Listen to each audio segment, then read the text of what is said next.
नमस्ते सदा वत्सले मातृभूमि, राम राम सभी को। मैं आज आया हूँ कि कुछ बातें करनी है अपकमिंग एग्ज़ाम को लेकर के। बहुत सारे वीडियो यूट्यूब पर बना दिए गए हैं, तो मेरे अकॉर्डिंग जो मुझे सही लगता है कि जो अभी करंट का पॉलिटिकल सिचुएशन है उसके अकॉर्डिंग मैं आपसे बात करूँगा, ठीक है। और ये बात आप मान कर चलो कि मैं जो बताऊंगा वो, देखो यार, अब मैं दावा तो नहीं करता कि मैं भगवान हूँ या रब हूँ या खुदा हूँ, लेकिन मेरी जो अपनी समझ है उसे के अकॉर्डिंग कोशिश करूँगा कि आप लोगों के अंदर जो निराशा भर गया है, जो डिसअपॉइंटमेंट है, जो गवर्नमेंट का प्रैक्टिसिंग कर रही है गवर्नमेंट, और जो बच्चों में फ्रस्ट्रेशन हो रहा है, उसको मैं कम थोड़ा करूँगा कि उसको मैं थोड़ा पैसिफाई करूँ, थोड़ा कम करूँ, ठीक है ना। तो चलो आज मैं थोड़ा वीडियो लंबा हो सकता है, ठीक है। तो आज मैं 7 से 8 टॉपिक पे बात करूँगा। ये प्योरली मोटिवेशन वीडियो है, मोटिवेशन विद फैक्ट्स, ठीक है ना। और ये आपके लिए है कि आपको डिसाइड करना है कि आपको, मतलब देखो यार, ये जो स्टडी का पीरियड होता है ना, 2 से लेकर के 5 साल, मैं मानता हूँ कि काफ़ी होता है, बहुत ज़्यादा होता है। उसके बाद जो लड़का फंस रहा है ना, वो अपने नसीब के कारण फंस रहा है, या कहीं ना कहीं उसने कुछ गलती करी है, या कुछ ना कुछ उसके अंदर कमजोरियाँ हैं जो उसको रूल आउट नहीं कर पा रहा है। 5 साल, 2 से 5 साल काफ़ी होता है तैयारी के लिए, ठीक है। उसके आगे जो भी जा रहा है उस लड़के के अंदर कमजोरी है और उसको एक्सेप्ट करना चाहिए, समझे। डिफीट को भी ब्रेवरी के साथ एक्सेप्ट करना एक अच्छे इंसान, अच्छे व्यक्तित्व की पहचान होती है। जब पोरस सिकंदर से हार गया था ना, तो सिकंदर पोरस का जो ब्रेवरी है, ब्रेवरी देख करके उसको जीता हुआ राज वापस कर दिया था सिकंदर ने। तो अगर आपके अंदर कमजोरी है लेकिन आप मेहनत कर रहे हो, तो आप ब्रेवरी उसको एक्सेप्ट करो, कुछ कमजोरी है उसको दूर करो, तभी सिलेक्शन होगा। जनरल कैटेगरी हो खासकर, तो अगर आप क्रीमी लेयर में नहीं आते हो, नॉन क्रीमी लेयर में नहीं आते हो, तो आपका कंपटीशन बहुत हाई लेवल का है। 40% सीट है आपके लिए, ठीक है ना। सेंटर में बहुत सारे स्टेट में तो रिजर्वेशन 70% तक करती है, तो उसको देखो यार और मेहनत करो, आप पॉजिटिव रहो। मैंने आज तक किसी इंसान को नहीं देखा है, चाहे वो स्टडी का फील्ड हो या बिजनेस का फील्ड हो, यार बंदा डेडिकेटेड है ना तो सक्सेस मिलता है उसको। किसी को 2 साल में, किसी को 5 साल में, किसी को 10 साल लग जाते हैं। जिसको 10 साल लगते हैं उसमें कुछ ना कुछ कमी रही है, समझे। तो इस चीज़ को मानना पड़ेगा, एक्सेप्ट करना पड़ेगा आपको, ठीक है। कोई भी एग्ज़ाम है 2 से 5 साल में निकल जाना चाहिए मैक्सिमम, ठीक है। उसके बाद आप जितना टाइम लेते हो, आप में कुछ ना कुछ कमी, आपने कुछ गलती कर रहे हो या कुछ गलती करा है, ठीक है ना। तो छोड़ो, मैं आगे बढ़ता हूँ, आप मेहनत करते रहो, ठीक है। और मैं आपको पूरा मोटिवेशनल वीडियो है, पूरी तरह से मोटिवेशनल वीडियो है, ठीक है ना। क्योंकि यार अब लाख सब्सक्राइबर हैं, 10 लाख बच्चे, मुझे पता, लाख भी हुए उनके, फिर भी वो है कि है ना कि अंधेर नगरी चौपट राजा, अंधों में काना राजा। और सच्चाई कोई किसी को सुनने को तैयार नहीं है, बर्दाश्त नहीं करता है किसी का, ठीक है। अनडिसेंट बोलोगे तो आपके व्यूअरशिप, लाइक सब कुछ बढ़ते जाते हैं, सब्सक्राइबर बढ़ जाते हैं। ये जो आप सच बात करोगे ना तो आपको कोई पसंद नहीं करेगा, लेकिन हाँ जो है वो है, ठीक है। लेकिन मैं देखता हूँ कि यार सिर्फ हरियाणा की बातें, हर स्टेट का जो जितना भी यूट्यूबर है सबका वही हाल है लगभग मैक्सिमम।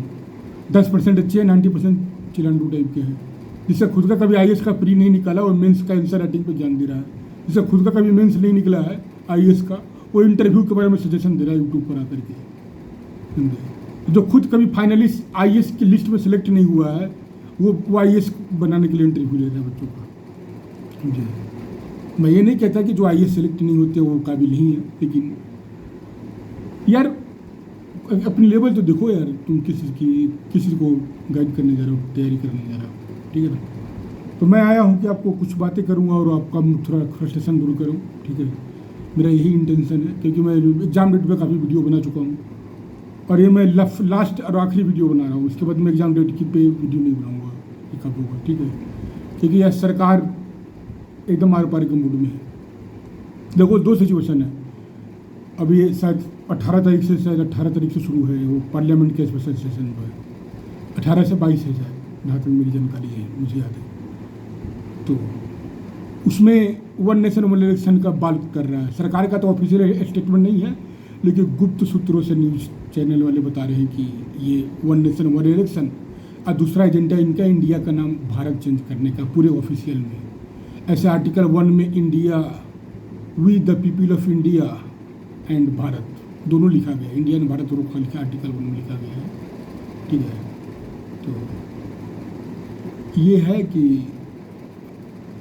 भारत ऑफिशियल ये पूरे नियमों पे, जैसे में इंडियन क्रिकेट टीम हो गया, चाहे सेंट्रल ब्यूरो ऑफ इन्वेस्टिगेशन हो गया, जो जहाँ जहाँ इंडियन हम उसको भारत करने जाएंगे। तो ये देखो, अगर ये कम्प्लीटली इंडिया को हटाएंगे ना तो इसमें बड़ा लोचा हो जाएगा, कॉन्स्टिट्यूशनल लोचा है। क्योंकि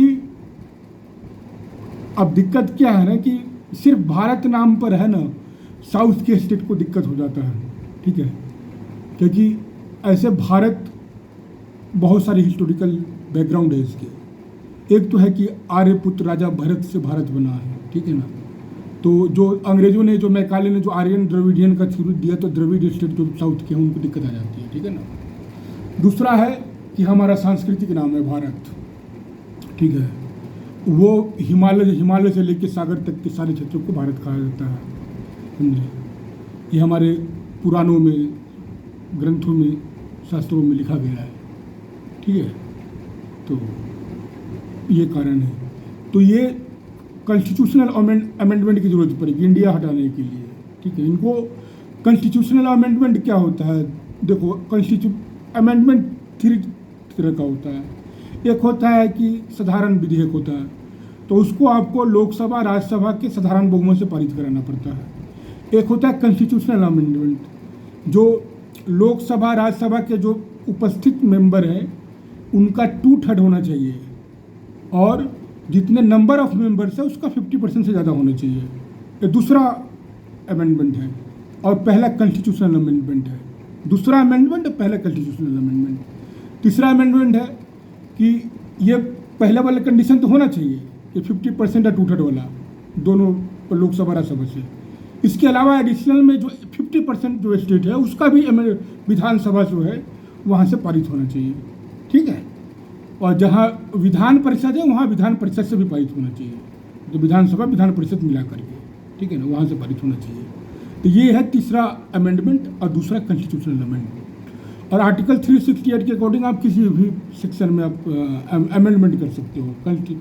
और केशवानंद भारती के टाइम में जो विवाद हुआ था, तो उस समय आपको क्या कहते हैं, बेसिक स्ट्रक्चर का थीम कॉन्सेप्ट आया हुआ था, ठीक है। कॉन्स्टिट्यूशन का basic structure, supreme court of India, लोकतंत्र, डेमोक्रेसी, ये बेसिक स्ट्रक्चर का पार्ट है, ठीक है।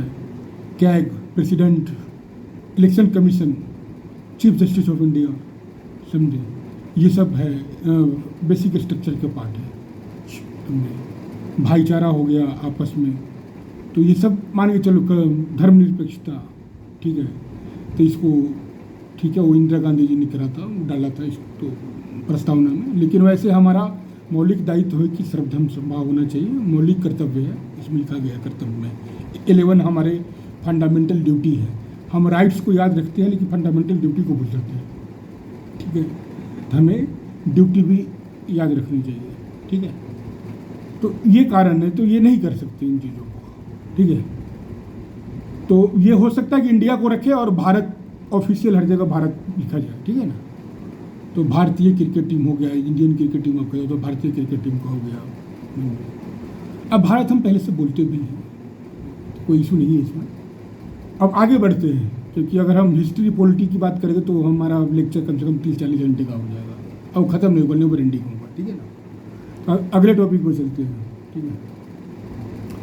अब देखो, अब बीच में सुबुखा आ गया कि सेंट्रल का CET होगा अगले साल जून में। यार, तो इन्होंने जून में बताया है ना, क्या गारंटी है लेंगे। एक बार चुनाव हो जाता है तो सरकार वैकेंसी निकाले न निकाले, सेंट्रल गवर्नमेंट को क्या फ़र्क पड़ता है। लेकिन इन्होंने मई जून बोला है, तो हमें लगता नहीं है कि मई जून में होगा, लेकिन जून बोला है इन्होंने। तो ये मान के चलो कि उस सीटी के भरोसे अब अभी देखो हरियाणा का स्पेशल मैं हरियाणा की बात करता हूँ। हरियाणा में क्या होना है, 24 में चुनाव है, अक्टूबर में शायद, अक्टूबर में 2024 में। तो ये लोकसभा का चुनाव, हरियाणा का चुनाव बहुत लोग बोल रहे हैं एक साथ कराएंगे, ठीक है, क्योंकि जो अभी देखो, अभी वन नेशन वन इलेक्शन में क्या है ना कि यहाँ पर दूसरा वाला कॉन्स्टिट्यूशनल अमेंडमेंट अप्लाई होगा, 50% राज्य से भी पारित होना चाहिए। तो अगर कांग्रेस पार्टी साथ नहीं देती है ना बीजेपी की अभी के सिचुएशन में, तो हमें तो लगता नहीं कि कांग्रेस पार्टी बीजेपी के साथ देगी, क्योंकि अब G20 का समिट था तो सोनिया गांधी जी को नहीं बुलाया गया, तो इस कारण खड़गे साहब नाराज हो गए। कांग्रेस के चीफ मिनिस्टर सब नहीं आए G20 के समिट में, जबकि वो चीफ मिनिस्टर किसी पार्टी का नहीं होता, वो स्टेट का गवर्नमेंट होता है, ठीक है ना। तो स्टेट का गवर्नमेंट की तरफ से JP नड्डा जी को भी इन्विटेशन नहीं मिला था बीजेपी के चीफ को, तो सोनिया गांधी जी को नहीं मिला, तो इसलिए सारे कांग्रेसी सीएम नाराज हो गए। क्योंकि पहले ये तो भाई सबमरीन में जाकर बर्थडे का, प्रियंका वाड्रा बर्थडे का केक काटती थी, आपको शायद पता नहीं है। इन्होंने भारत को अपना भूपौती समझ रखा था, ठीक है ना, ये कांग्रेस वालों ने, एंटोनिया माइनो सोनिया गांधी के परिवार में, ठीक है। तो ये है इशू है। तो ये हमें लगता नहीं कि वन नेशन वन इलेक्शन इतना आसान है कि बिना कांग्रेस जैसी पार्टी के समर्थन के बीजेपी पास करा पाएगी, क्योंकि यहाँ पे कॉन्स्टिट्यूशनल अमेंडमेंट की जरूरत पड़ेगी, ठीक है ना। दूसरा वाला कॉन्स्टिट्यूशनल अमेंडमेंट, पहला वाला कॉन्स्टिट्यूशनल अमेंडमेंट क्या है कि भारत का चीफ इलेक्शन कमीशन हो गया, कैग का चीफ हो गया, भारत के राष्ट्रपति पे महाभियोग हो गया आर्टिकल 61 के अकॉर्डिंग। तो ये सब के लिए पहला वाला कॉन्स्टिट्यूशनल अमेंडमेंट आपको अप्लाई होगा, लेकिन इसके लिए दूसरा वाला constitutional amendment 50%, 2/3 and 50% of the state, I think 28 state है ना, तो 14 राज्य से ज़्यादा, मतलब 14 से कम नहीं होना चाहिए, 14 हो या 15 हो या उससे ज़्यादा हो, ठीक है। तो बिना कांग्रेस के समर्थन के बीजेपी अकेले नहीं कर सकती है, ठीक है। और अभी हमें लगता है कि सर्वसम्मति से होना चाहिए, फेडरल स्ट्रक्चर देखना चाहिए, सरकार को सबको लेके चलना चाहिए साथ में, और अपोजिशन जरूरी है देश के लिए, कि हेल्दी डेमोक्रेसी के लिए, ठीक है। अब जिसको जहाँ वोट देना है दो। हमारा बीजेपी का वोट करने का एक अलग कारण है, क्योंकि मैं एक प्रैक्टिसिंग हिंदू हूँ, प्रैक्टिसिंग सनातनी हूँ, और मैं इस कांग्रेस को, जो अभी की कांग्रेस है, कभी वोट नहीं कर सकता। नोटा दबा दूंगा, घर पे बैठ जाऊंगा, लेकिन वोट नहीं करूंगा। लेकिन as a citizen of India मेरी ड्यूटी है कि हमें जाकर सरकार चुनना चाहिए, ठीक है। तो मैं वोटिंग करता हूँ, करूँगा भी आगे जाकर के बीजेपी, ठीक है। तो मेरा सांस्कृतिक कारण है वोट देने का। अगर 1000 रुपये किलो टमाटर हो, मैं फिर भी खरीद के खाऊंगा, तो ये वोट मैं बीजेपी को ही करूँगा, समझे। 0 वैकेंसी निकाले, मैं फिर भी बीजेपी को वोट करूँगा। भीख मांग लूँगा, भूखा मर जाऊँगा, मैं फिर भी बीजेपी को वोट करूँगा। मेरा अलग रीज़न है, ठीक है। मैं एक प्रैक्टिसिंग हिंदू, नाम से सिर्फ हिंदू नहीं हूँ, प्रैक्टिसिंग हूँ, सनातनी हूँ। जो हमारे धर्म को गाली देगा, जो हमारे धर्म का विनाश कर रहा है, पूरा नॉर्थ ईस्ट को कन्वर्ट कर दिया इस कांग्रेस की सरकार ने। जहाँ हिंदू हुआ करते थे सब वहाँ क्रिश्चियन, 90% क्रिश्चियन हो गए। मणिपुर में दंगा इसी कारण तो हुआ है। वहाँ पर मैतेई हिंदू है और कुकी हुए क्रिश्चियन है, नागा क्रिश्चियन है वहाँ पर। ये बात कोई खुल के नहीं करेगा। अब मैं भी जब पोस्ट पे बैठ जाऊंगा, जो ज्वाइनिंग कर लूँगा, तो मैं भी इस तरह नहीं बोल सकता। अगर सरकारी अधिकारी को ये फंडामेंटल राइट्स हैं ना, उनकी थोड़ा कम कर दिया जाता है। सरकारी कुर्सी बैठने पे अगर मैं ये बयान दूंगा तो मेरे पे केस हो सकता है। लेकिन अभी मैं नागरिक हूँ, मेरी जो समझ है, अब मैं एक हिंदू भी हूँ, प्रैक्टिसिंग हिंदू हूँ, तो जहाँ मेरे भाई लोगों पे तकलीफ होगा, मैं उसका आवाज़ उठाऊंगा। डेमोक्रेसी में मैं प्रोटेस्ट करूँगा। आज संविधान मेरे को अधिकार देता है, मैं कोई नफरत नहीं फैला रहा, समझे। जो बात है मैं फैक्ट के साथ कह रहा हूँ। तो ये इशू है, ठीक है ना। तो ये मान के चलो कि अभी इतना आसान नहीं है वन नेशन वन इलेक्शन कराना, ठीक है।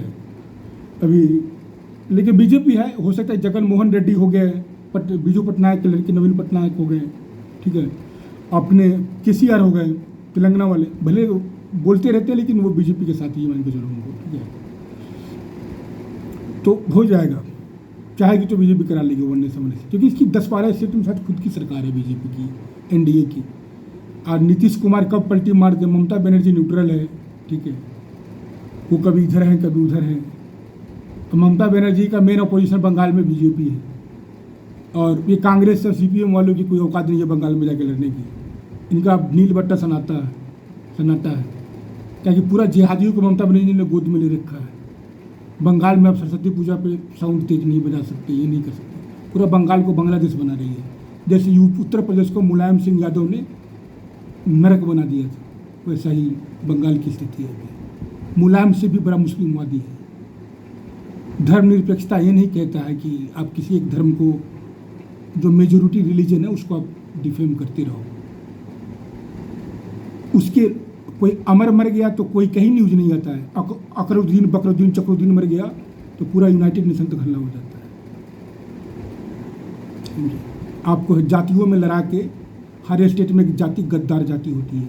बिहार में दूसरी जाति गद्दार है, बंगाल में अलग जाति के लोग गद्दार है, हरियाणा में आपको पता ही है कौन जाति के लोग गद्दार है, ठीक है ना। जो खालिस्तानियों को ला करके समोसे और ये कचौरी पचौरी खिला रहे थे, उनको दूध दही और चावल वाल दे रहे थे खालिस्तानियों को, दिल्ली में बैठा रखे थे किसान के नाम पर। तो ये है, हर स्टेट में एक जाति है जिसकी आबादी 10-12% या 15% है, वो धर्म के साथ गद्दारी कर रही है सत्ता के लिए, कि हमारा थानेदार हो हमारी जाति का हो, डिस्ट्रिक्ट कलेक्टर हमारी जाति का हो, वैकेंसी में लिख रहे तो थोड़ा हमारी जाति को प्रेफरेंस मिल जाए। ये छोटा छोटा लोभ लालच ने हिंदू धर्म को, सनातन धर्म को कमजोर किया हुआ है भारत के अंदर। स्टालिन का बेटा उदयनिधि ने स्टालिन तमिलनाडु का जो है खुल के सनातन को गाली देता है। बिहार का शिक्षा मंत्री सनातन को गाली देता है। अगर वो इस्लाम के बारे में बोला होता है ना भाई, अब तो उसका गर्दन उड़ गया रहता। फुटबॉल खेल रहे तो उससे सनातन एक सॉफ्ट टारगेट है, समझे। कंबोडिया से लेके फिलीपींस तक सनातन धर्म फैला था। वर्ल्ड का सबसे बड़ा मंदिर कंबोडिया में है हिंदू धर्म का, सनातन धर्म का। लेकिन सारे बुद्धिस्ट बन गए वहाँ पे। वैसे बुद्धिस्ट को भी हम सनातन का ही पार्ट मानते हैं। भगवान बुद्ध विष्णु के अवतार माने जाते हैं, 11वें या 10वें या 11वें अवतार माने जाते हैं, ठीक है। हमारे धर्म ग्रंथों में लिखा है। तो हम सिख धर्म को और ये बौद्ध धर्म को हम हिंदू धर्म सनातन धर्म से अलग नहीं मानते। अब मैं अपना पर्सनल बता रहा हूँ कि मैं एक प्रैक्टिसिंग सनातनी हूँ। अब मेरे दिल में जितना भगवान बुद्ध के लिए इज्जत है, उतना गुरु गोविंद सिंह जी के लिए इज्जत है, उतना ही भगवान विष्णु के लिए इज्जत है, उतना ही माता रानी के लिए इज्जत है। तो जो प्रैक्टिसिंग सनातनी है, हिंदू है, उसके लिए सिख अलग धर्म नहीं है। जब बहुत भले वो अलग मानते हैं, कुछ नए खालिस्तानी है, 80 तुसी टूडी कनाडा यूके। अरे कनाडा से 5 गुना 6 गुना अमीर हमारा भारत है। एक है ना कि गोरी चमड़ी को देख के सुपेरिटी, हमारे यहाँ के लोगों को इन्फीरियोरिटी कॉम्प्लेक्स है कि गोरी चमड़ी वाले हैं सुपीरियर होंगे। अरे गरीब मुल्क है कनाडा। लेकिन पंजाब की जितनी फिल्मों देखो, कनाडा डी कुड़ी जाएगी, कनाडा दा मुंडा आएगा, कनाडा दा ये, कनाडा दा वो, ऑस्ट्रेलिया कनाडा घूमते रहते हैं। सारी फिल्में देखो पंजाबियों की। फिल्म बनाना गलत नहीं है, लेकिन एक मानसिक मेंटेलिटी बन गया वहाँ पे, समझे। और ये वहाँ से जाते हैं हरामी लोग, और वहाँ जा कर के कहते हैं कि भारत में हमारे सिखों पे अत्याचार होता है। तो वहाँ पे भिंडर वाले की पूजा करते हैं, जाके नमक हराम आतंकी की पूजा करते हैं, समझे। लेकिन जो ऐसे सिख भी हैं जो देशभक्त हैं, राष्ट्रवादी हैं, समझे। गद्दारों की कोई धर्म नहीं होता, कोई जाति नहीं होता। गद्दार गद्दार होते हैं, समझे। कन्हैया कुमार क्या है, देखो विचारधारा उसकी, देखो कितनी खतरनाक है। सीताराम ने चोरी, सीताराम ने किया, सीताराम विचारधारा देखो उसकी। गद्दारों की ना कोई जाति होती है ना धर्म होता है, गद्दार गद्दार होता है। और इसमें कोई रॉकेट साइंस नहीं है। जो चीज़ आपकी संस्कृति को, देश को, अरे यार संस्कृति मजबूत है तभी देश मजबूत रहेगा, ठीक है। बिना संस्कृति का आप देश मजबूत नहीं रख सकते, ठीक है। सनातन हमारी संस्कृति है। चाहे आर्यन द्रविडियन या मैकाले का ब्रेन चाइल्ड है, कुछ नहीं है। पहला आदमी का जन्म अफ्रीका में हुआ था, वही मूल निवासी है। बाकी कोई 10,000 साल पहले आके बसा है, कोई 500 साल, कोई 200 साल भारत में आके बसा है, कोई कहीं का नहीं है। सब भारतीय हैं, सब सनातनी हैं। ये बाहरी है, वो ये हम मूल निवासी है। ये सब भीमटे उमटे जो आजकल ये चिलांडू सब ये यूनियन बनाकर फेसबुक पर प्रचार करते हैं ना, ये तो पढ़े लिखे तो होते नहीं हैं। आज देखो, कम नॉलेज बहुत खतरनाक होता है, ठीक है ना। ये न्यूज़पेपर टीवी वाले पढ़ के ये साले अपने आप को विद्वान समझते हैं।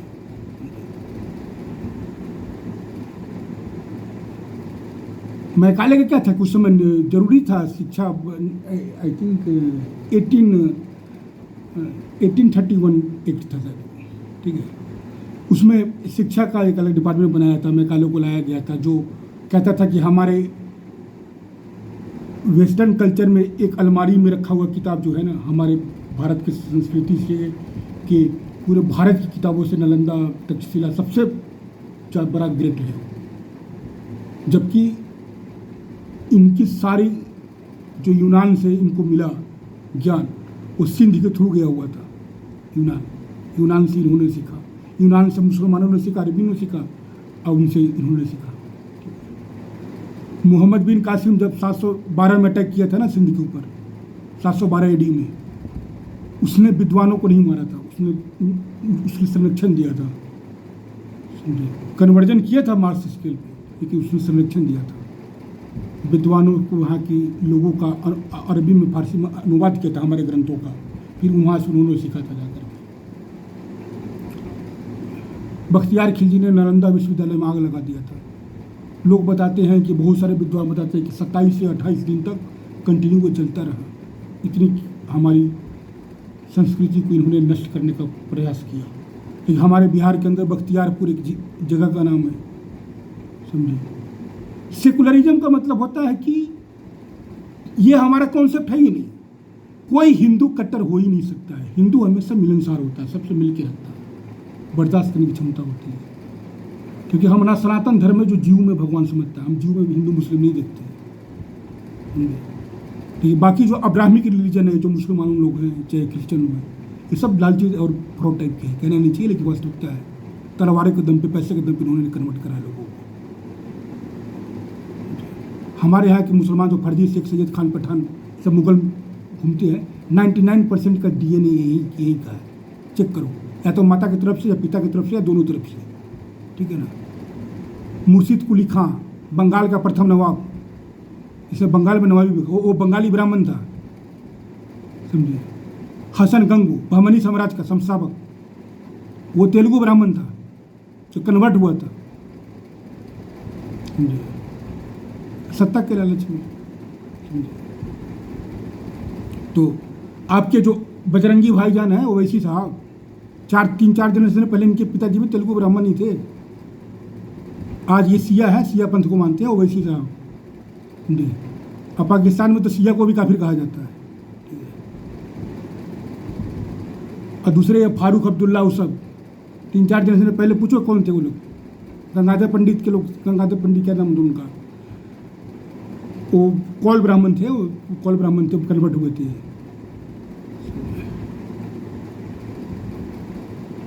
तो यहाँ का जो मुसलमान है वो कन्वर्टेड है, चाहे 4 जनरेशन पहले, 5 जनरेशन पहले। अगर कागज खोटोगे ना, इसलिए तो कहते हैं कि कागज नहीं दिखाएंगे, CA NRC का विरोध करें, क्या करेंगे, भेद खुल जाएगा। और ये जो साले, ये जो कन्वर्टेड होते हैं ना, ज़्यादा दोगले टाइप के लोग होते हैं। ये अपने आप को प्योर दिखाने के चक्कर में बहुत कट्टर बन जाते हैं। और अब देखो वहाँ पे UAE में मंदिर स्थापना में शेख लोग आरती उतारे, कोई दिक्कत नहीं है, तो वो रियल है, इनकी तरह कन्वर्टेड फर्जी नहीं है। इनको तो मानते भी नहीं है अरबी लोग, इनको तो मुसलमान मानते भी नहीं है। ये झूठ मूठ का दाढ़ी इतना बड़ा करके घूमते रहते हैं, को तो मानते भी नहीं है मुसलमान। किसी का हिम्मत है यहाँ के मुसलमान के जाके अरे किसी अरबी लड़की से शादी करके वहाँ की नागरिकता ले ले? हाँ, वेस्टर्न कंट्री में जाके ले सकता है, क्योंकि वहाँ लिबरल है। अरबी से लेके दिखाए, नागरिकता दूर शादी करके दिखाए किसी अरबी लड़की से, मानते ही नहीं है इनको। रस्कीन बक्सीन पता नहीं क्या क्या अरबी में कहते रहते हैं इनको। मैं तो इनको साथ रहा हूँ, 4 साल इंजीनियरिंग कॉलेज में इन्हीं के बीच में रहा हूँ, मुझे पता है। और जो पढ़े लिखे हैं वो मानते भी हैं, जानते भी हैं, वो कहते भी हैं कि हम 4 जनरेशन पहले हम राजपूत थे, चौधरी थे, जाट थे, गुजर थे, त्यागी थे, मानते हैं, ऐसा नहीं है सारे। अब मेवातों का तो मेवात में नूह में 250-300 ऐसे गांव हैं जहाँ पे राजपूतों का, मुसलमान जो कन्वर्ट हुए राजपूत हुआ का है बेसिकली। लेकिन कांग्रेस ने मैकाले की एजुकेशनल पॉलिसी को कंटिन्यू कर दिया, और हमारे 4-5 एजुकेशन मिनिस्टर देखो, सारे गाड़ी वाले नवाब साहब, सब कटपुल्ला टाइप का लोग, सब एजुकेशन मिनिस्टर था हमारा। उसी मैकाले की पॉलिसी को कंट्रोल करते गया। हमारा बुक्स हमारे नेशनल इंटरेस्ट के अकॉर्डिंग होना चाहिए। हमें यह ना होना चाहिए कि हमारे यहाँ के लोग तुर्की और अरब को अपना बाप माने, ईरान को अपना बाप माने। पहले पाकिस्तान को मानते थे, लेकिन पाकिस्तान भिखारी है, इनको अपना बाप मानने कहने में शर्म आती है इन लोगों को। अब तुर्की को कहते हैं, अब वो भी भिखमंगा बन गया है। 50% 60% इन्फ्लेशन है तुर्की के अंदर। अर्डोगन का हालत ख़राब है, साइप्रस बजा रहा है आगे पीछे से, दोनों तरफ से। खुद फंसा हुआ है तुर्की, भीख मांग रहा है। सऊदी अरबिया से कर्जा मांगने गया है अभी, जस्ट आपको एक हफ्ते पहले की न्यूज़ बता रहा हूँ। सऊदी अरब के पास तेल का पैसा है, जब तक तेल है तब तक पैसा है। अब तो ईवी की कार भी आ रही है मार्केट में, हाइड्रोजन से गाड़ी चलेगी। तो यही ना इन्फीरियोरिटी कॉम्प्लेक्स जो होता है, समझे। अपने आप को जो खालिस्तानी है, नमक हराम है, वो अपने आप को हिंदुओं से अलग मानते हैं। जबकि ये जो सिख पंथ का स्थापना हुआ, अमर जाकर अमरिंदर बना, कितने सलमान जाकर सुरिंदर बना है? नहीं बना है, सारे हिंदू से ही गए हैं। पगड़ी रस्म आज भी होता है। I lost my father in 2015, मेरे ऊपर भी पगड़ी बांधा गया था। उस समय धर्म की रक्षा के लिए हर हिंदू के घर से एक लड़का गया था, तब जाकर सिख पंथ का स्थापना हुआ था। सिखों के 10 गुरु खत्री कास्ट से आते हैं, खत्री समाज। तो खट्टर साहब है हरियाणा के, खत्री हैं। खट्टर साहब हैं, कपूर, खन्ना, ये सारे खत्री होते हैं, ठीक है। सिखों के 10 गुरु खत्री समाज से आते हैं। लेकिन ये भिंडरा वाला किसी और जाति का था और नमक हराम था। तो हमारे देश में बहुत सारे लोग काम कर रहे हैं, कि पूरा दुनिया डरी हुई है। यहाँ पर डीप स्टेट काम कर रहा है, चाइना का पैसा लगा है, यूरो का पैसा लगा। इंडिया को हम आपस में इंटरनल मैटर में उठा करके इंडिया तरक्की ना करे। यार, जब घर में शांति नहीं होगी तो देश कैसे तरक्की करेगा? घर में शांति कब आएगी? जब मानेंगे सब कि हम यहीं के हैं। कोई अपना बाप अरब को बताता है, कोई अपना बाप तुर्क को बताता है, कोई अपना बाप ईरान का बताता है, जबकि सबको पता है कि उसका परदादा श्यामलाल ही था। लेकिन शर्म आती है कि हमको हिस्ट्री में इतना गंदा बताया गया है। हमारे छत्रपति शिवाजी महाराज, महाराजा सूरजमल, महाराजा छत्रसाल, इन सबको गलत वर्ड यूज किया गया है। आज आप हिंदू हो, जिंदा बच्चे हो, इनके कारण बच्चे हो। इनकी कोई मेहरबानी नहीं थी, समझे। तो ये सब चीज़ समझना है आपको। अब जातियों में नहीं बैठ के रहना चाहिए। ऐसा कोई काम न करो जिससे देश का नुकसान हो। ये योगेंद्र यादव, राकेश टिकैत, सतपाल मलिक, समझे, कोई सांगवान करके हरियाणा का, सब दलाल टाइप के लोग हैं। बिहार का कन्हैया कुमार दलाल है सब। जो भी सनातन संस्कृति के खिलाफ बात कर रहा है सब दलाल है, सब नमक हराम है। जो भी हिंदुओं को जातियों में बांटने की बात कर रहा है, हम 36 की 36 बिरादरी एक है। ना कोई सुपीरियर है, ना कोई इन्फीरियर है, ना कोई बड़ा है ना छोटा है, सब बराबर है, सब शक्तिशाली है, सब हीरो है, ठीक है। आपस में एक होकर रहो, तभी देश तरक्की के, शांति होगा तभी तरक्की होगा। घर में ये जो मुसलमान है ये भी अपना माने पूर्वज इनकी यहीं के। तुर्की को और अरब को अपना बाप बोलना छोड़ दो तुम लोग। सारे नहीं कहते हैं, लेकिन हाँ कहते हैं, कुछ कहते हैं। मैंने अपने कानून से सुना, कोई मेरे कोई गजल नहीं की बैकी बातें कर रहा हूँ, ठीक है। साला जितना सैयद मेरी लिस्ट में नहीं होता तो साला फर्जी सैयद सब आपको ये इंडियन सब कंट्री में घूमते हुए पाया जाएगा। फर्जी सैयद शेख सब जितने मेरी लिस्ट में नहीं है शेख सैयद, उतने इधर आपको फर्जी मिल जाएंगे। बाकी चलो ठीक है, ऐसे बातें कर दिया मैंने। अब पॉइंट पे आता हूँ कि आपका पेपर कब होगा। देखो भाई, 2 डेट है, 20 तारीख को डेट है, और 56 वाला मैटर क्लियर करेंगे। प्लान बी भी उनका रेडी है, ठीक है। और 3 तारीख को, 3 अक्टूबर को शायद डेट है, तो उस समय प्लान बी प्लान ए दोनों है। और कम से कम मुझे लगता है कि अक्टूबर में इसका पेपर तो ले ही लेंगे, जो 12 ग्रुप है, जिसमें 4 गुना से कम है। बाकी का ग्रुप बचेगा उसका नवंबर में, मिड नवंबर तक ले लेंगे। देखो, first week of November, second या थर्ड वीक। बाकी के 60-62 ग्रुप में किसी में 500-600 बच्चे हैं। मेजर ग्रुप में 2-3 ग्रुप बचा हुआ है, जो मेजर बच्चे आएंगे उसमें 20-25 हज़ार बच्चे होंगे, ठीक है। और ALM वालों, आपकी तो बल्ले बल्ले है, आपने तो बच्चे ही नहीं है यार। 10 से 12 हज़ार बच्चे हैं, ठीक है। सबको नौकरी है, 7,000 पोस्ट है, 12 हज़ार बच्चे हैं। 2 पर 1 का सिलेक्शन होना है, समझे। 80% तो आपको मान के चलो कि अटेंडेंस होगा मैक्सिमम जाएगा। तो हरियाणा में 70 से 80% के बीच में अटेंडेंस होता है, ठीक है। तो आप मेहनत करो, आगे बढ़ते रहो, ठीक है। और आपका देखो एएलएम का पेपर मैं बता रहा हूँ कि एएलएम का पेपर अक्टूबर में हो जाएगा, ठीक है। वो जब ले, हो सकता है कि 14-15 अक्टूबर को ले या 28-29 अक्टूबर को ले लेकिन अक्टूबर में आपका ये 12 ग्रुप का पेपर करा लेंगे। बाकी का जो ग्रुप बचेगा 40-50 ग्रुप, उसमें 400, 500, 1000, 1200 बच्चे हैं, तो उनको 3 से 4 दिन छुट्टी का चाहिए। तो 2 सैटरडे संडे 2 वीक में करा लेंगे। नवंबर मिड या नवंबर 3rd वीक तक हर हाल में आपका पेपर खत्म हो जाएगा, ठीक है।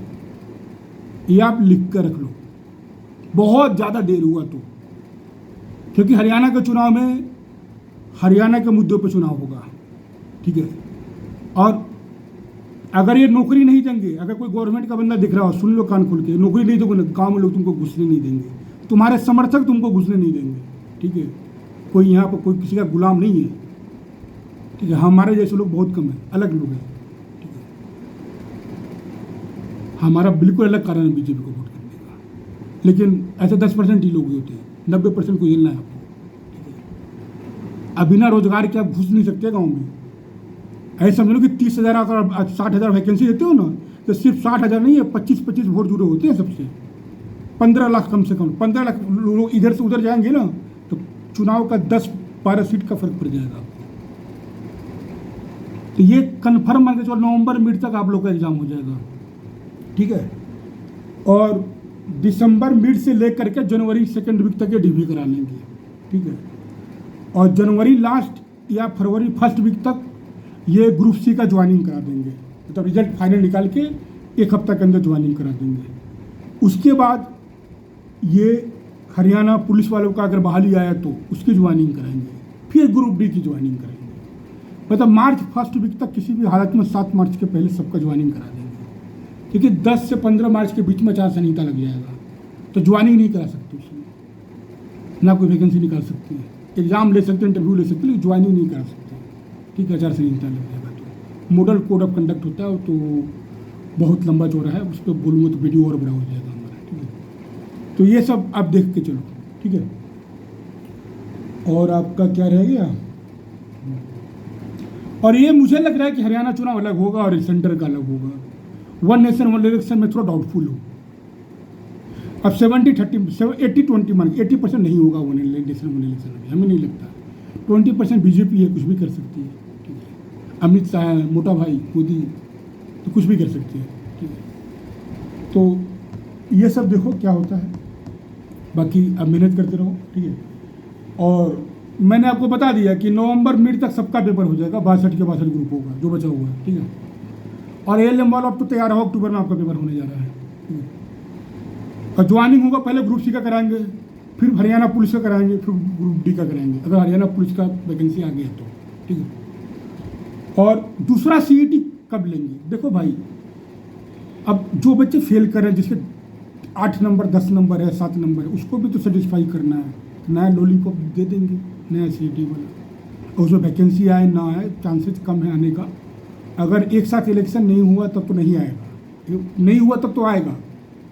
हरियाणा सेंटर का एक साथ नहीं हुआ तब आएगा, अगर एक साथ करा दिए तब ये सीईटी आपके लिए लॉलीपॉप होगा, तो चूसते रहना लेकर के 4-5 साल, ठीक है ना। तो वही है। और आने वाले समय में तो पटवारी वीर, लेखपाल वीर, ग्राम सचिव वीर, अग्निवीर की तरह मिलेगा आपको, वैकेंसी रहेगी नहीं 2 साल बाद। या प्राइवेट सेक्टर की तैयारी करो या बिजनेस करो, ठीक है, वैकेंसी बचेगी नहीं। और ये नहीं कि कांग्रेस आएगी तो बड़ा चमत्कार कर देगी। राजस्थान वाले से पूछो कितने आत्महत्या कर रहे हैं बच्चे, थोड़ा स्वाद लो। अब भी जगह पड़ोसी हरियाणा वाले तो राजस्थान से स्वाद लो। झारखंड का तो हम देख ही रहे हैं, कांग्रेस और हेमंत सोरेन की सरकार कितना बहाली कर दी है। और चुनाव के समय बहुत बड़ा मुद्दा था रोजगार का, लेकिन एक बहाली तो कभी तक नहीं करी। एक आध ज्वाइनिंग कराइए ग्राम सचिव ये सबका, तो वो 5 साल 6 साल में 5 साल में भर्ती, 4 साल 5 साल में भर्ती कंप्लीट करिए, पुरानी वैकेंसी। अपनी तरफ से नई वैकेंसी निकाल के ज्वाइनिंग नहीं दी एक भी। राजस्थान की तरह सारा वैकेंसी एक कोर्ट में लटक गया है। खट्टर साहब ने कुछ तो दिया है, इतना गाली बकते हो बको यार, कोई दिक्कत ना है। कुछ तो दिया है। आइए कन्फर्म खट्टर साहब ये जो 60-70 हज़ार बता रहे हैं ना, हरियाणा चुनाव के पहले, सॉरी सेंटर चुनाव के पहले इसकी सबकी ज्वाइनिंग करा देंगे। और अगर अलग चुनाव होता है तो 20-30 हज़ार, 40 हज़ार, 50 हज़ार और वैकेंसी आएगा, सारी वैकेंसी मिलेगा 50-60 हज़ार और आएगा हरियाणा चुनाव के पहले। तो आप मनाओ भगवान से, या जिसको मानते हो, खुदा वाहेगुरु जिसको मानते हो, कि हरियाणा का और केंद्र का चुनाव साथ ना हो। अगर हुआ तो फिर लॉलीपॉप लेकर सीटी वाला घूमना। और आखिरी स्टेज में मैं आपसे बात करने वाला हूँ कि आपके लिए और अपॉर्चुनिटी क्या है। यूपी पेट का आपने भरा होगा तो उनके लिए गोल्डन चांस लोअर का वैकेंसी जाएगा, लेखपाल का आएगा, विलेज डेवलपमेंट ऑफिसर का वैकेंसी आएगा अगले साल 2023 के पीईटी से, यूपी SSC पीईटी 2023। और जो डिप्लोमा कर रखे हैं हरियाणा के अंदर, आपके लिए यूपी PCL के अंदर वैकेंसी आने हो जा रहा है 300 से, मतलब 250 से लेके 400 के बीच में वैकेंसी आएगा। सीट तो 1000 से ज़्यादा खाली है, ये सारी सीटें भरते नहीं है, 30-35% सीटें भरते हैं जो वैकेंसी पोस्ट होता है उसका, ठीक है। तो ये आप मान के चलो कि 250 से 400 के बीच में यूपी PCL JEE का वैकेंसी आने वाला है। और कम से कम 40 से लेकर 70 के बीच में यूपी VRNL JEE का वैकेंसी आएगा। और 120 से लेकर के 170 के बीच में असिस्टेंट इंजीनियर यूपी PCL का वैकेंसी आएगा। और 30 से लेकर के 50 के बीच में यूपी VRNL असिस्टेंट इंजीनियर का वैकेंसी आ रहा है। तो अभी तो सुना है कि बीटेक वालों को अलाउ कर दिए हैं, लेकिन अभी ऑफिशियल नहीं आया है। लेकिन JEE के लिए डिप्लोमा वाला तो अलाउ है कन्फर्म है। तो आपको जो डिप्लोमा कर रखा है हरियाणा में, ये आप यूपी वाला डाल देना भाई, 40% में आप फाइट करोगे जनरल कैटेगरी में, ठीक है। और यार बेरोजगारी का आलम ऐसा है कि लोग अफगानिस्तान में नौकरी करने को तैयार है। यूपी कौन सा दूर है आपसे? और यूपी ऐसे सांस्कृतिक, मतलब नॉर्दर्न पार्ट ऑफ इंडिया का कल्चरल स्टेट है। बनारस है, मथुरा है, अच्छे लोग हैं, अच्छी जगह है, बहुत सारा शहर है। तो बिहार जैसा, झारखंड जैसा दिक्कत आपको यहाँ नहीं होगा, आपको अच्छा फील आएगा यहाँ, ठीक है। तो यूपी अप्लाई कर देना कम से कम, ठीक है। तो आगे आने वाले समय में ये भी वैकेंसी सब अग्निवीर के थ्रू भरेंगे कॉन्ट्रैक्ट बेसिस पे। जो लग गए वो लग गए, आगे कोई वैकेंसी नहीं आना, ठीक है। 2-4 साल बाद कोई वैकेंसी नहीं आएगा, स्टेट लेवल पे, केंद्र लेवल पे। सरकार किसी की भी आए कोई फर्क नहीं पड़ता। ये नीति आयोग का डिसीजन है, पॉलिसी डिसीजन है। पॉलिसी डिसीजन में है कि कांग्रेस आएगी तो थोड़ा इसको स्लो कर देगी, ये है। बीजेपी जिस रफ्तार से जा रही है उस रफ्तार से कांग्रेस नहीं, धीरे धीरे करेगी, स्टेप बाई स्टेप करेगी। लेकिन करेगी, वो भी करेगी, क्योंकि जो पॉलिसी डिसीजन है ना, उसमें कोई भी पार्टी पॉलिटिक्स अलग चीज़ होता है, वो आम जनता के लिए होता है। पॉलिसी डिसीजन हर पार्टी मानती है।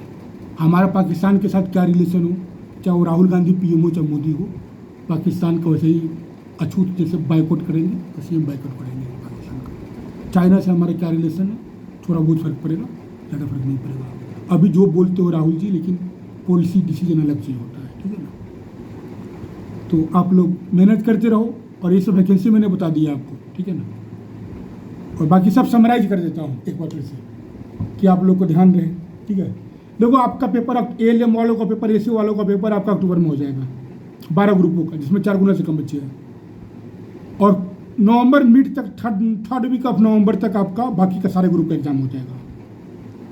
और इन सबका एग्जाम हो जाने के बाद प्रेफरेंस डलवा लेंगे, इन सबसे भी प्रेफरेंस डलवाएंगे। अभी 56 का बोला प्रेफरेंस, इसका भी प्रेफरेंस डलवा लेंगे, ठीक है। उसके बाद DV के लिए बुलाएंगे, आपको रिजल्ट निकाल कर DV के लिए बुलाएंगे, 3 गुना 5 गुना जो भी होता है हरियाणा के अंदर, ठीक है। उसके 20 दिन के अंदर फाइनल रिजल्ट निकालेंगे, आए उसके 1 हफ्ते के अंदर ज्वाइनिंग करा देंगे। तभी गांव में जाकर के खट्टर साहब पर्ची दिखाएंगे कि हाँ भाई इसी से लड़के का नौकरी लगा है, ठीक है। तो कोई दिक्कत नहीं, आप लोग का नौकरी हो जाएगा। और कुछ यूट्यूबर चूतिया टाइप के हैं, यूपी बिहार वालों से डरा रहे हैं कि बच्चे आ जाएंगे। अरे कितने बच्चे हैं यूपी बिहार के? 2%, 5%, बाकी 95% तो हरियाणा के बच्चे हैं ना। और यूपी बिहार, राजस्थान, पंजाब मैक्सिमम 5 से 10% होंगे, 90% तो हरियाणा के हैं। तो ये मूर्ख टाइप के हैं, ये डरा रहे कि नेशनल सीटी आ जाएगा तो हरियाणा में दिक्कत आ जाएगा। ऐसा कुछ नहीं है, सब स्टेट का अपना एक अलग पॉलिटिक्स होता है, ठीक है। ये सब नहीं बोला ना कि गधा घोड़ा सब यूट्यूबर बन गया है। और जेब में पैसा ना हो, सक्सेस ना हो, बैकग्राउंड अच्छा ना हो, तो आप सच में बोलोगे तो कोई यकीन नहीं करेगा आपका। अगर राहुल गांधी अगर नेहरू परिवार के बच्चे नहीं होते ना तो उनको कोई कुत्ता तक कलर का एक चपरासी तक कोई नहीं रखता हूँ। ये नेहरू परिवार के वंशज है तो इज्जत है उनकी। खानदान वंदन में मैटर करता है, बैकग्राउंड मैटर करता है, आप खुद क्या हो वो मैटर करता है। तो आप मेहनत करते रहो। और यूपीपीसीएल अंतर वैकेंसी आने वाली है जेई की 250 से 400 के बीच में। यूपीपीसीएल असिस्टेंट इंजीनियर वैकेंसी 120 से लेके 160 के बीच में आएगी वैकेंसी। यूपी वीआरएनएल जूनियर इंजीनियर उसकी वैकेंसी भी आएगी आपको लगभग 70-80 के आसपास, 30 से लेकर 80 के बीच में मान के चलो। यूपी वीआरएनएल असिस्टेंट इंजीनियर 30 से लेकर 60 के बीच में मान के चलो, ऐसा वैकेंसी आएगी। और यूपीपीसीएल की वैकेंसी आएगी आपको नवंबर या दिसंबर में आएगी और 6 महीना में कंप्लीट कर लेते हैं। यूपीपीसीएल का रिकॉर्ड है, जून के पहले जून तक आपको ज्वाइनिंग दे देंगे, ठीक है, जून जुलाई तक आपको ज्वाइनिंग देंगे। जेई में कोई इंटरव्यू नहीं है, असिस्टेंट इंजीनियर में इंटरव्यू है और वो शायद 20 या 25 नंबर का है, 25 नंबर का है सर इंटरव्यू।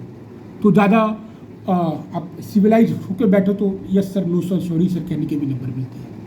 तो मेन तो आपका 200 नंबर का पेपर होगा, 150 नंबर का टेक्निकल आएगा, 50 नंबर का नॉन टेक्निकल आएगा यूपीपीसीएल एई का। और सैलरी भाई साहब ग्रॉस सैलरी 1 लाख रुपये पर मंथ है स्टार्टिंग में, काट पीट के 85-87 हज़ार मिलेगा। लेवल 10 की नौकरी है, हरियाणा में असिस्टेंट इंजीनियर लेवल 9 की है और यूपीपीसीएल में लेवल 10 है। बेनिफिट क्या है कि दो इंक्रीमेंट लग के मिलता है, समझिए। लेवल 10 में है और 2 इंक्रीमेंट लेवल 10 में लग के मिलता है, इसीलिए सैलरी 1 लाख पहुँच जाती है। स्टार्टिंग सैलरी बता रहा हूँ, जब आप ट्रेनिंग में करोगे तो बहुत बढ़िया जॉब है यार। सबसे ज़्यादा सैलरी बिजली बोर्ड अगर कोई देता है तो यूपीपीसीएल है, अपने जेईई को सबसे ज़्यादा तनख्वाह देता है। 60 साल तक कोई टेंशन नहीं। हरियाणा में 58 साल एज रखा हुआ है यार, ये तो गजब आदमी है यार। लड़का 28-30 में नौकरी करेगा, 28 साल में रिटायर कर दोगे। हरी यूपी में 60 साल है, ठीक है।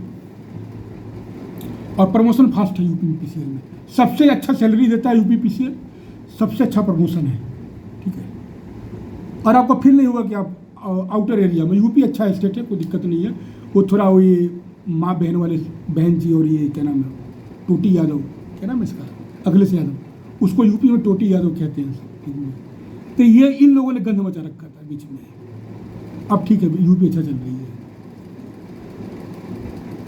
और मेहनत करो यार, कोई ऑप्शन नहीं है आपके पास। और 1-2 साल में नौकरी ले लो, आगे कुछ नहीं बचेगा। आगे कॉन्ट्रैक्ट बेसिस पे बहाली होगी, और जो लगे तो लगे, नहीं तो घंटी बजाओगे। टीचर बन जाओ मुखर्जी नगर में, या किसी कोचिंग सेंटर में पढ़ाओ, यही काम करना पड़ेगा आगे चलकर। या अपने अपने जिला में जाके कोचिंग खोल लो, चलेगा। मुखर्जी नगर रिटर्न नाम से बहुत कोचिंग चलता है।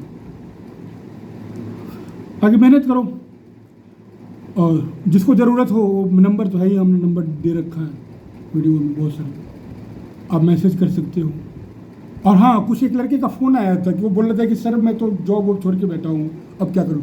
मैं कहा भाई जॉब वॉब मत छोड़ो यार, अभी आप जॉब भी करो, पढ़ता भी रहो। और ALM का जो तैयारी करें ना, वो कोई ज़्यादा रॉकेट साइंस नहीं पढ़ना, उसमें प्रीवियस ईयर पेपर आप पढ़ लो अच्छा से, बस पास कर जाओ यार, नंबर आ जाएगा आपका। 50% जो है ना क्वालिफाइंग मिनिमम, उस पर आज कर जाओ, नंबर आ जाएगा। और 40,000 का जुगाड़ यार, बहुत टेंशन है, 58 साल तक टेंशन फ्री रहोगे। बाकी मेरी शुभकामना आपके साथ है। जय हिंद, वंदे मातरम, सत्यमेव जयते, जय माता दी।